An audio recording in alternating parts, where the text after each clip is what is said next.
All right, and we're going to start final exam review part 2. So let's go ahead and get started. So we're going to go ahead and before I do that, did anyone have any questions from the material that we went over on Monday that they would like to cover, or from anything else that we've been doing thus far in the course?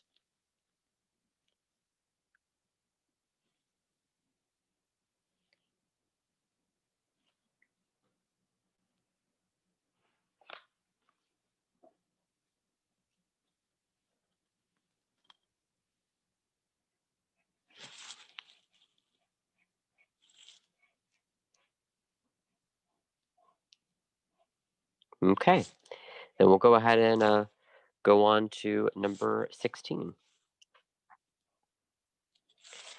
So number 16 says simplify completely.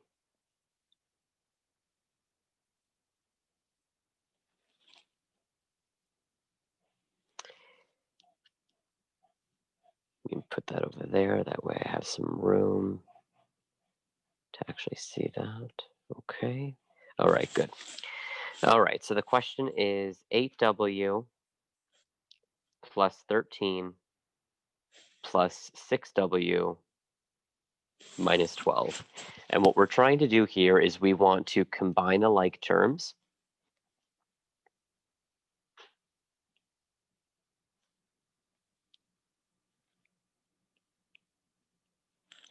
So our like terms, we have 8W and 6W. And then we also have 13 and negative 12.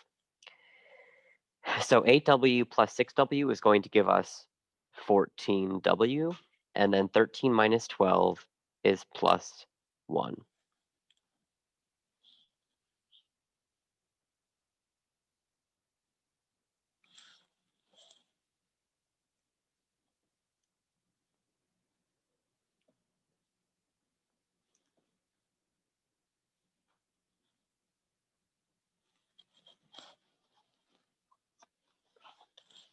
Okay.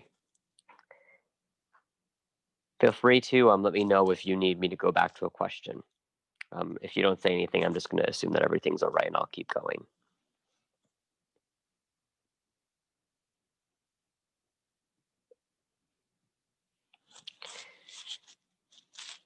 All right, number 17. So number 17, again, is a simplifying problem. We have x cubed times 2x to the 5th power all over x to the 3rd power. So what we actually want to do in this one is we're going to simplify the numerator and then the bottom separately. And then we'll bring it together as a single fraction once we've done that.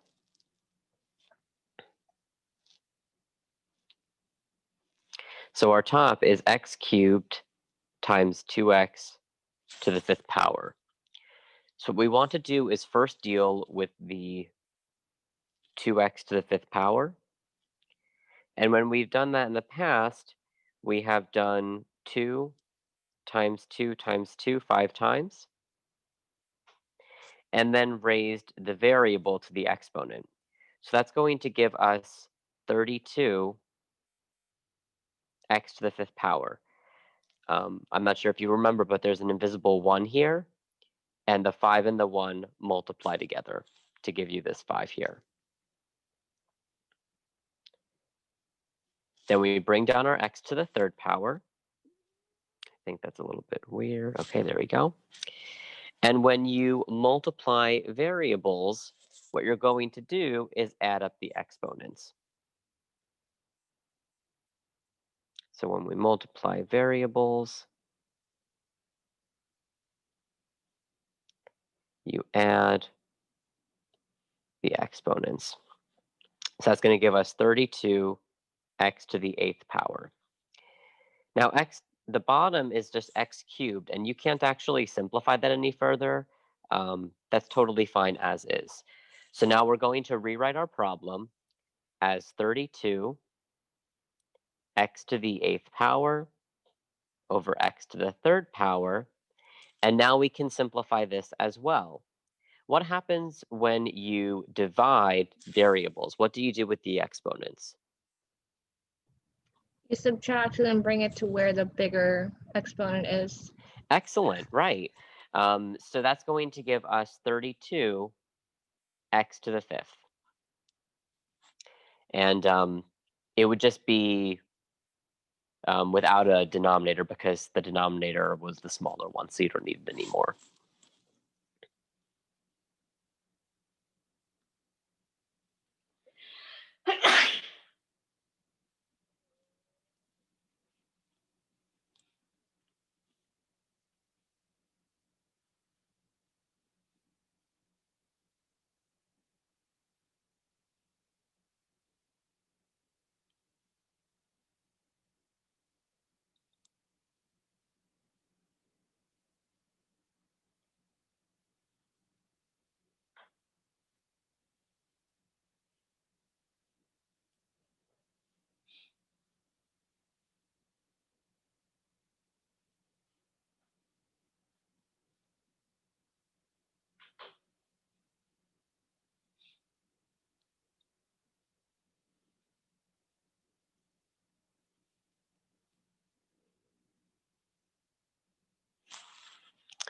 Alrighty, let's go on to number 18.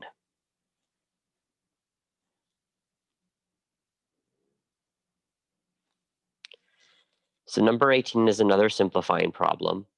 We've got 7x to the fifth, y to the 0, times 4x to the 0. So 0 exponents essentially cancel out.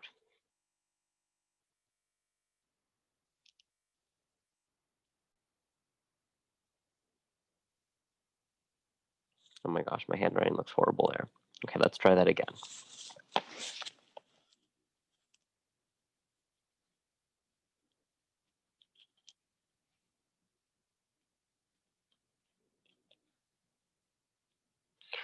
So our y to the 0 and our x to the 0 are going to go away. I want to make a really important note here. This 4 stays. And the reason why is it's not taking the 0 exponent. The 4 is kind of separate from that. So we can rewrite our problem as 7x to the fifth times 4, which in this case, we would just multiply that, and you would get 7 times 4 gives us 28 x to the fifth power.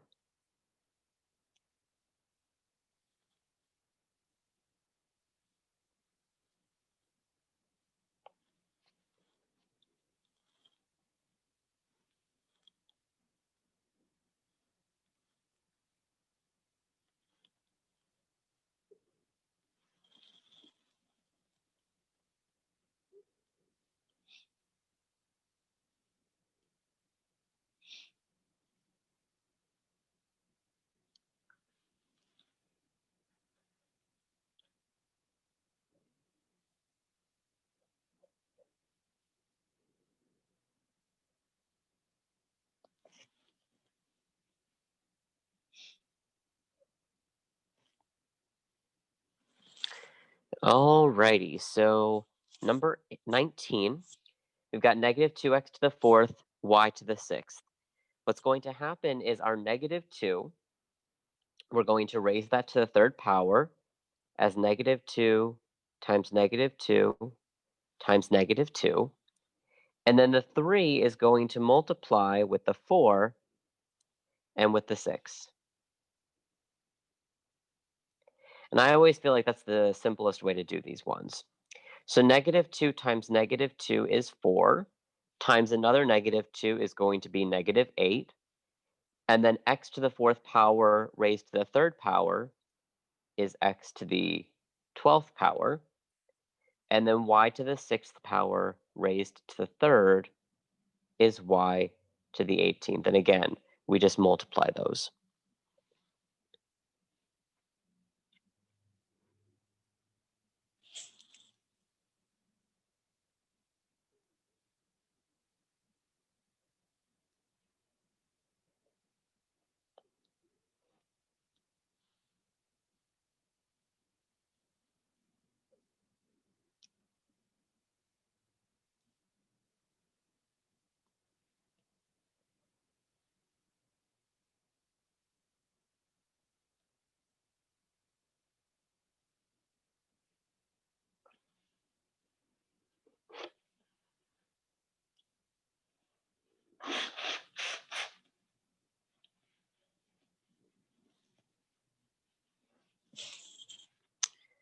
Okay.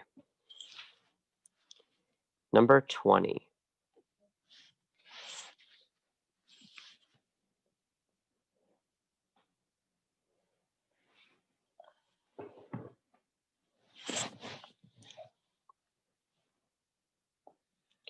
So this one is another simplify. So it says negative 12 x to the fourth power.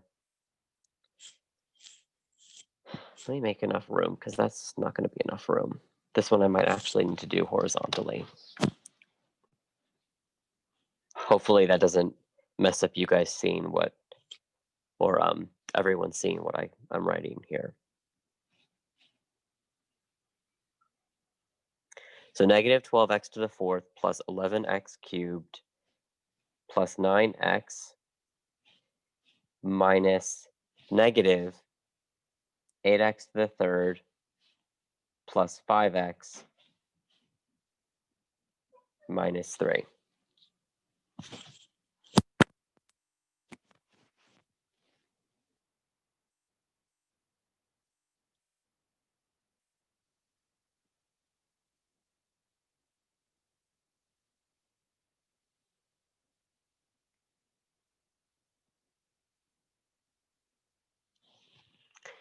Okay, so first things first, we're going to drop the parentheses on the first one, and then in the second set of parentheses, we're going to distribute the negative. So we have negative 12x to the fourth plus 11x cubed plus 9x plus 8x cubed plus 5x minus 3.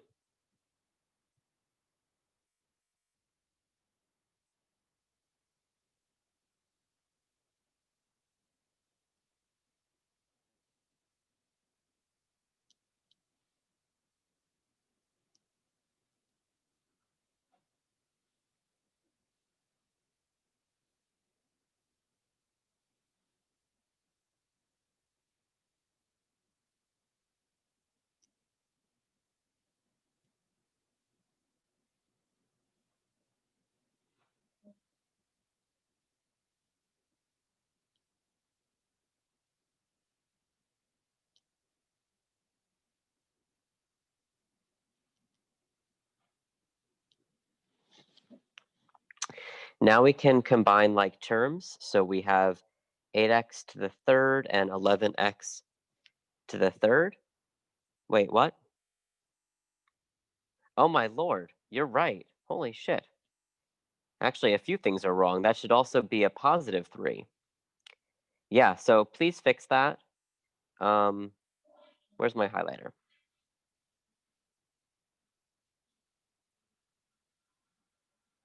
Please fix those. That was my mistake. It should be negative 5x and positive 3.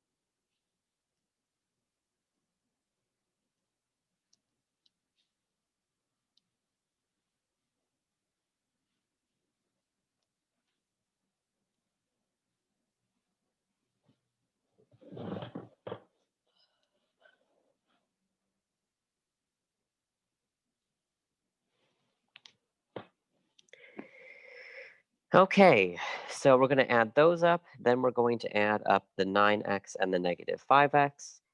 And that's basically it. So we get negative 12x to the fourth power plus 6. Oops. Oh my gosh. I'm like really doing good today.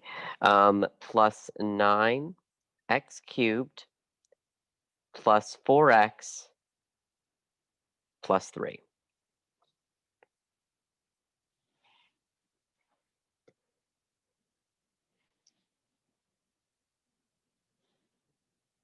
Any questions on that before I move on to the next one?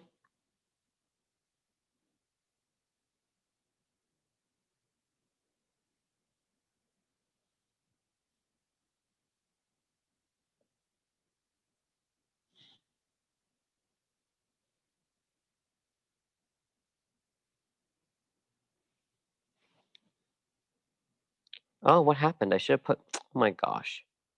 Sorry, that was 19. Must have like just not put that there or something.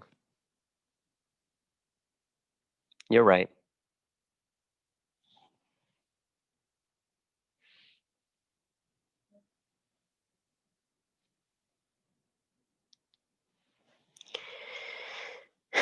Okay, let's go on to number 21.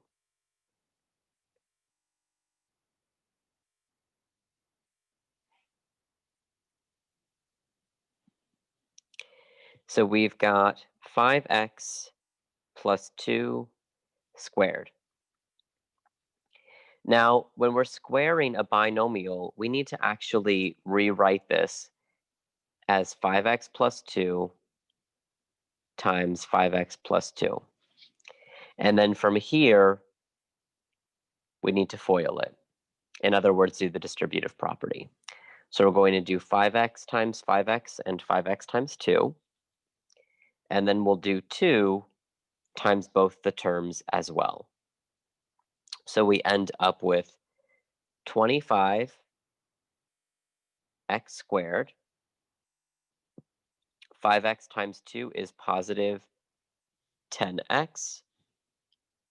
2 times 5x is positive 10x. And then 2 times 2 is positive 4. So we combine our like terms here, and you end up with 25x squared plus 20x plus 4.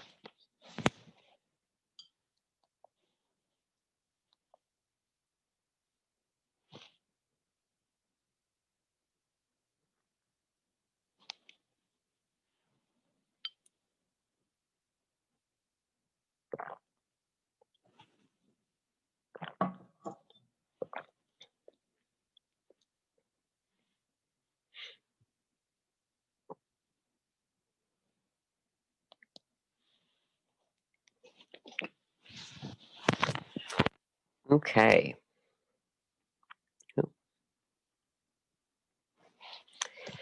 Next one. So this is number 22. And this one wants us to find the area of the following shape. So they basically have a shape on there. That's a rectangle. And they say that one side is 4x plus 7, and then the bottom is 4x minus 7. So of course, how do you find the area? They don't tell you, so you need to know. Let me fix that a little bit. There we go. So you need to know that it's length times width, which means we're going to have 4x plus 7 times 4x minus 7, which again is a binomial times another binomial, which we're going to have to FOIL. So 4x times 4x, we get 16, 16x squared. Then 4x times negative 7 is negative 28x. 7 times 4x is positive 28x. And then 7 times negative 7 is negative 49. So in looking at that, of course, you can cancel out the negative 28x and the positive 28x, and your answer would be 16x squared minus 49.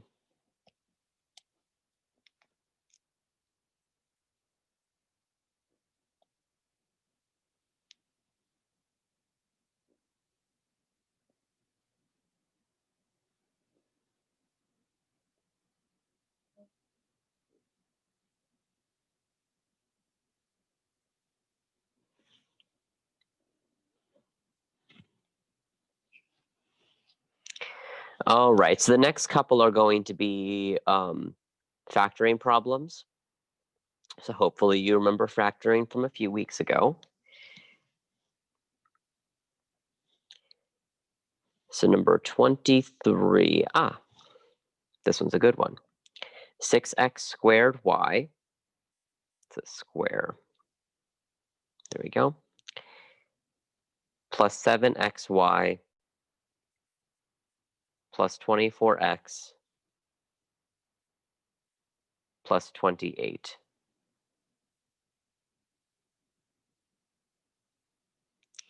So in looking at these,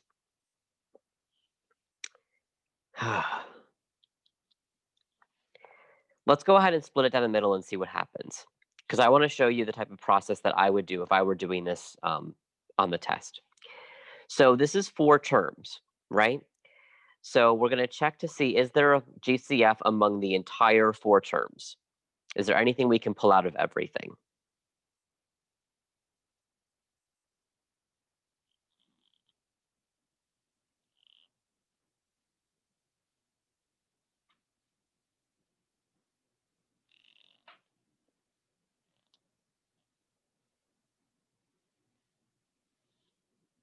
No.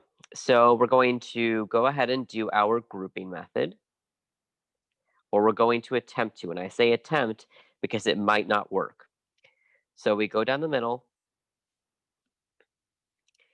we pull out a GCF from the left. Our GCF here would be XY. So you get 6x plus 7.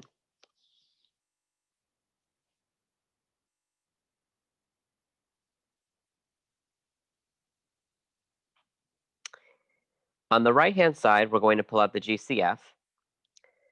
And the GCF of 24x and 28 is 4. And it's positive 4 particularly. So we have plus 4, and then we get 6x plus 7. Oh, it actually did work. That's good. So the goal with grouping is to make sure that these two things are the same. And because they are the same, you then put them into one set of parentheses, 6x plus 7, and then you have another set of parentheses, which is xy plus 4. And that would be your answer. You just take the two outsides and they become a single set of parentheses together.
All righty.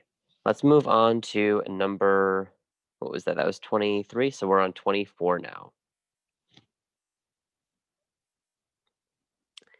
So we've got 3x squared plus 25x plus 28.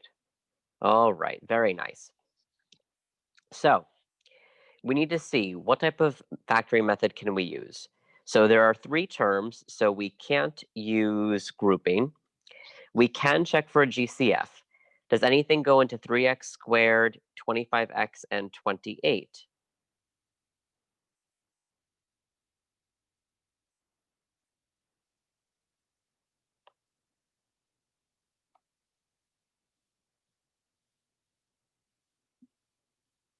Well, no, nothing goes into them. So we don't have a GCF. So now we need to think, can we do standard? Well, we've got a 3 in the front, so we can't do standard.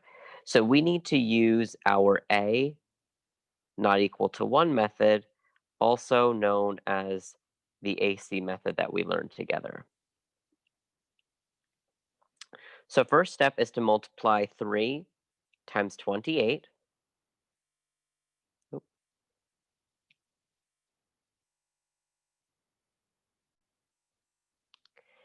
And that's going to give us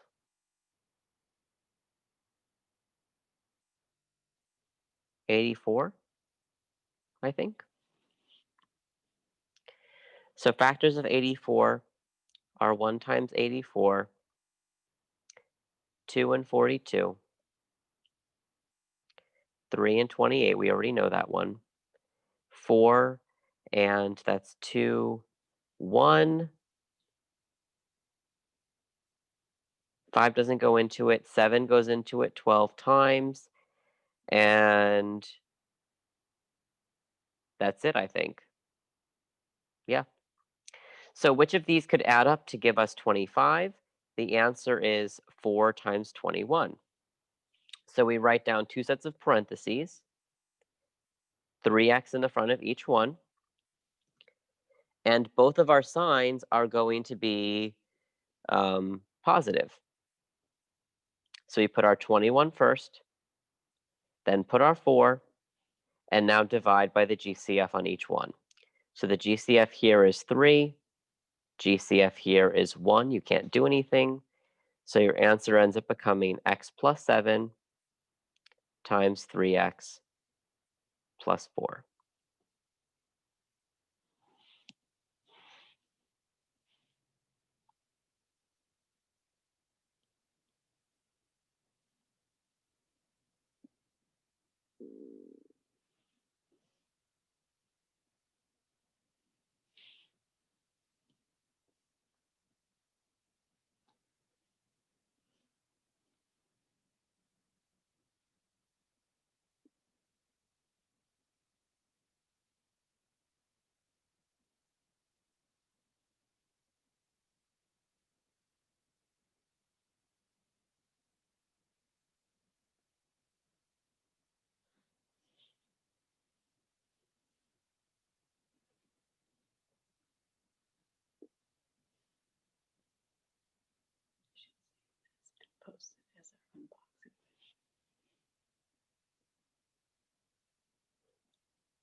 Okay. Let's go on to number 25. So 25 is another factoring problem. It's 81x to the 8th power minus 49y, whoops, y to the 18th. Now I love this one because this is a difference of squares problem.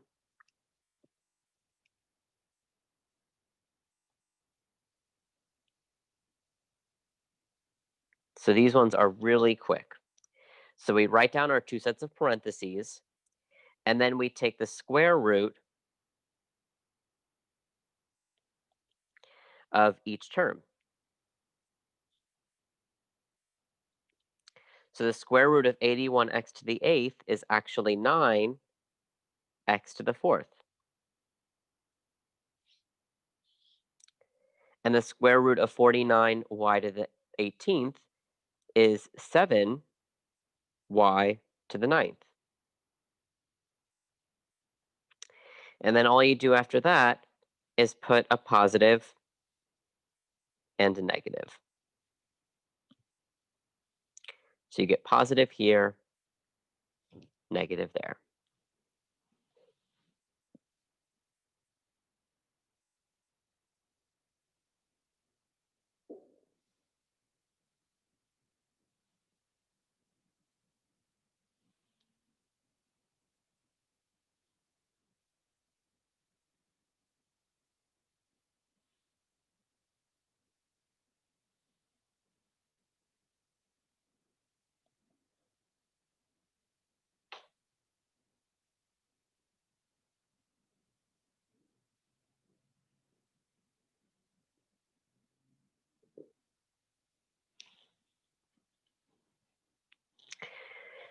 All righty. Number 26 wants us to solve by factoring. So they give us p squared. Oh, that looks really weird. P squared plus 2p minus 120 equals 0. So we need to factor this using, this is going to be a standard method. So we want to find the factors of 120 that are going to give us 2. So we've got 1 times 120, 2 times 60, 3 times 40. Oh my, this is going to take a while. 5 times, what is that? 224. 6 times 20. 7 doesn't go into it. Does 8 go into it? I think 8 does. 8 goes into that once. 15, okay. 9 doesn't go into it. 10 does go into it. 10 times 12. And then that's it. And what do you know? 10 times 12 is our answer. So we're going to have P in the front of each one. Bring down your first sign for positive, and then multiply them together to get a negative.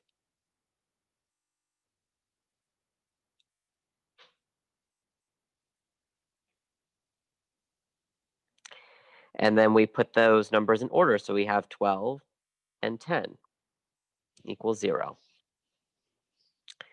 So now we take each of the factors and we're going to set them equal to 0. So we've got p plus 12 equals 0, and then p minus 10 equals 0. So this one gives us p equals negative 12 and p equals 10. Now on the computer, it wants you to set, oh, it just says separate them by a comma. So you would just write negative 12, comma 10. You don't need to put any spaces.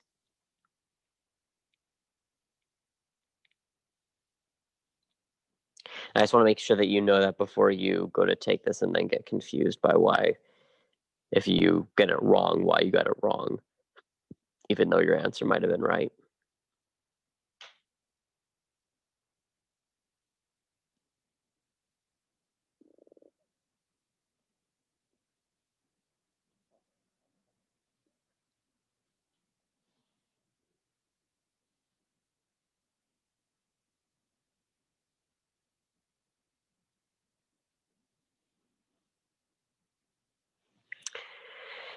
All righty. So let's do number 27. So 27 gives us 2 triangles that look like so.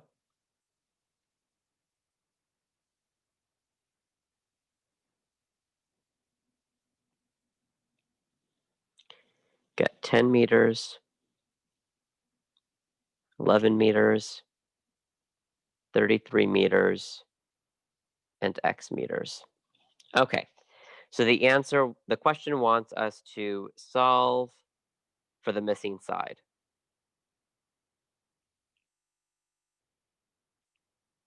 And the way that we're going to do this is we're going to use a proportion.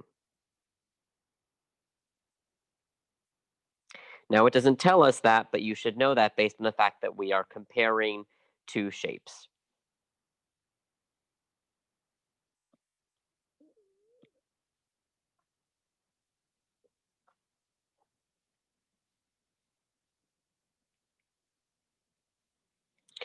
So the way that we set this up is I'm going to set it up by doing the left side over the bottom for each triangle. So we would have on the first triangle 10 over 11, and that's equivalent to x over 33. So how can we solve this? Well, you can do the cross multiplication to get yourself 10 times 33 equals 11x. 10 times 33 is 330 equals 11x, and then divide by 11. You end up with x equals 30.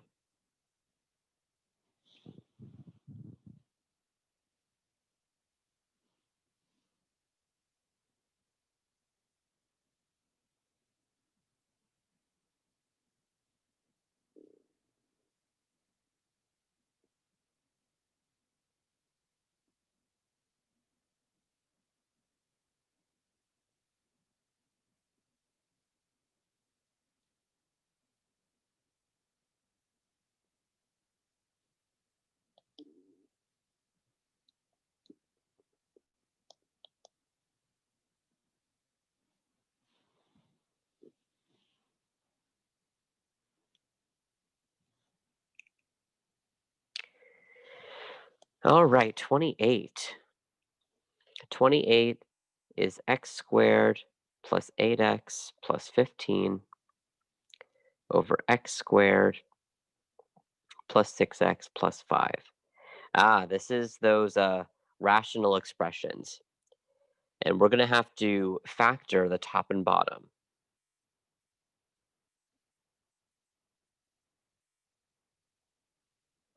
So let's do those separately, and then we'll bring them back together into one fraction.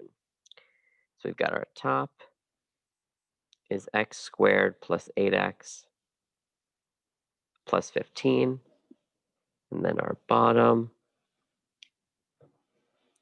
is x squared plus 6x plus 5.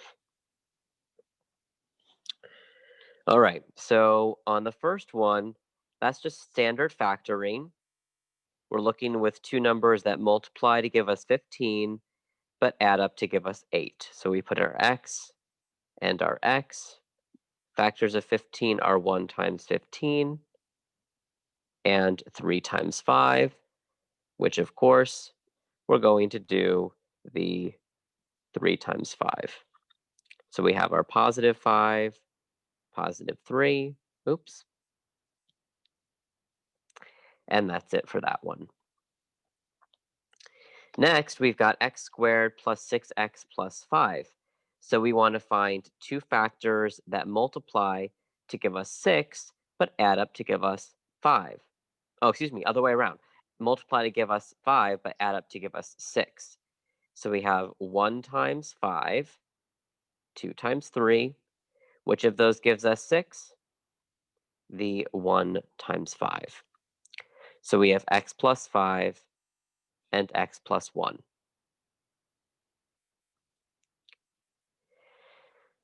Now we're going to take each of those factored expressions and put them onto our fraction together.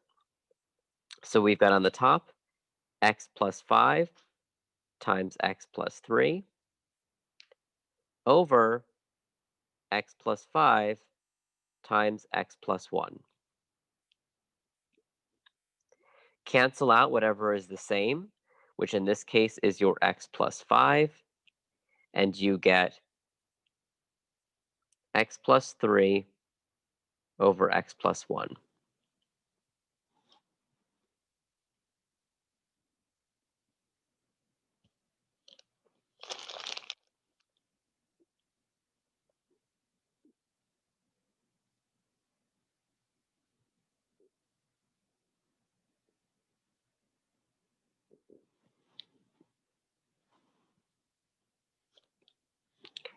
All right, and we're actually getting close to the end already.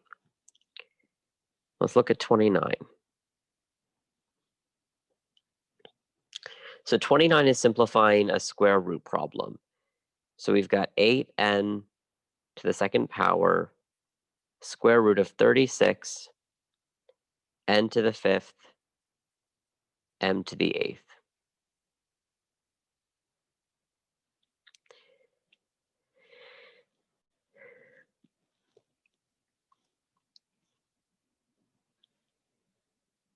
So with the numbers, you're going to want to break them down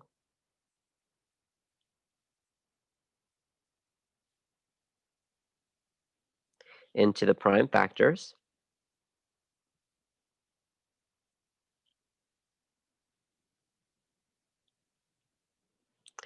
And then with the variables,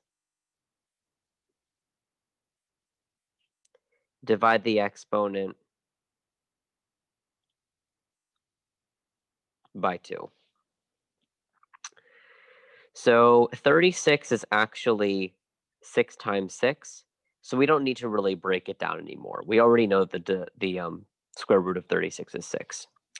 But the variables, we're going to have 5 over 2. That gives us 2 with a remainder of 1. So the 2 is going to go outside. The remainder of 1 will stay inside. Next, we do our 8 for our m. So that's 8 over 2, which gives us 4. Because there's no remainder, we're not going to have an m inside the square root. So let's go ahead and rewrite this whole thing. So we've got 8n squared times, and then we're going to start writing what goes outside. 6n to the second power, and I'm going to go ahead and draw an arrow so that you know where that came from. M to the fourth power, and that's going to come from here. Now we do our square root, and the only thing actually that was left over was just the remainder of 1, which corresponded to our n. So inside we have n. But this isn't done yet because we still need to go through and actually simplify the outside. So we're going to do 8 times 6. That would give us 56. N squared times n squared is going to be n to the fourth power. You add the exponents.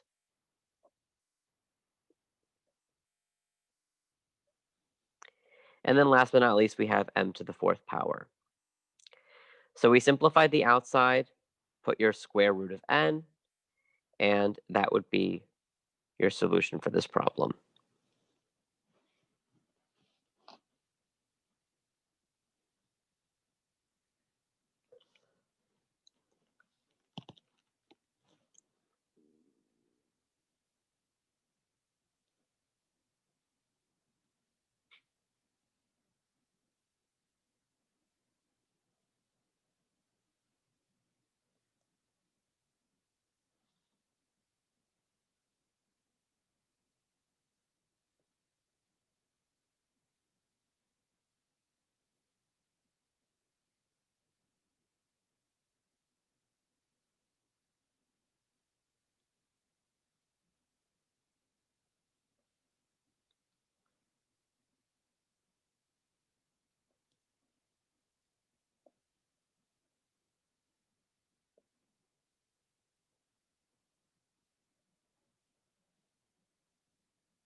Okay.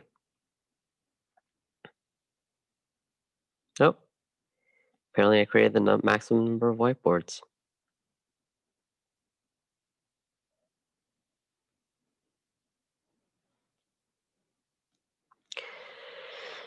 All right, last problem. Oh, that's yellow. It says a rectangular garden is 12 feet long.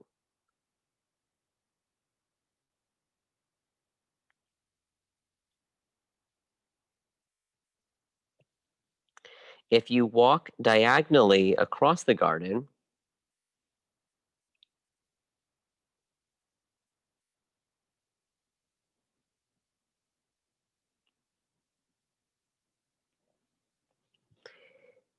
you would walk 15 feet.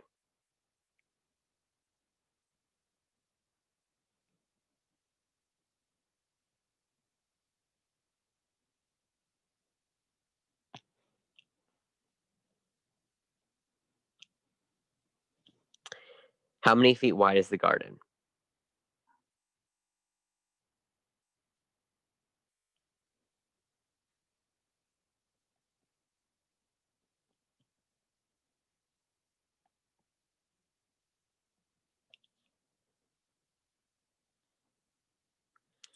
So let's go ahead and draw what that looks like. So we have this rectangular garden, and it's saying that the length is 12, and then the diagonal is 15.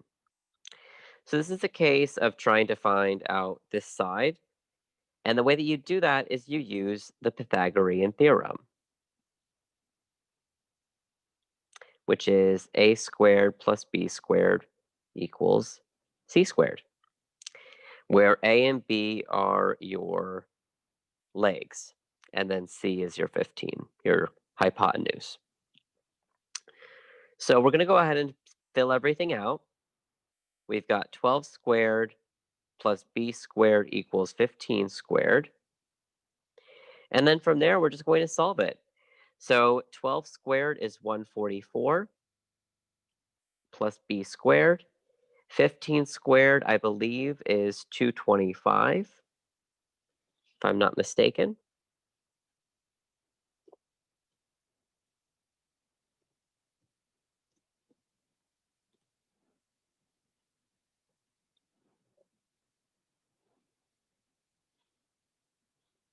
Yep.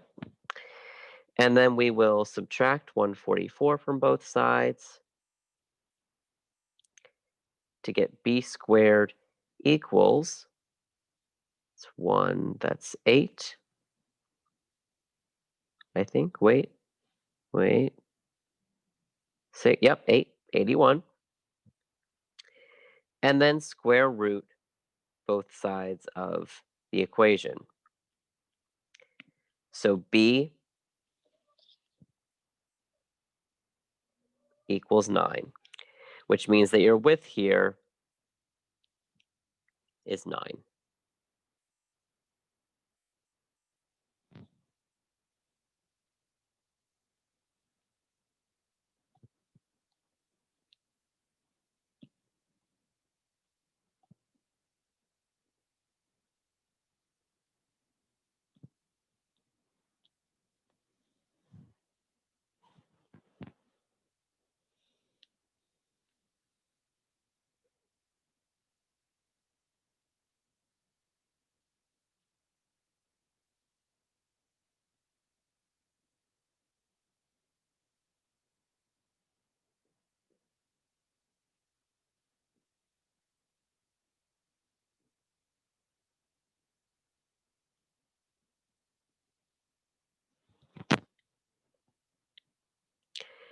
And that's it for the review. Did anyone have any questions about any of the problems that we did today?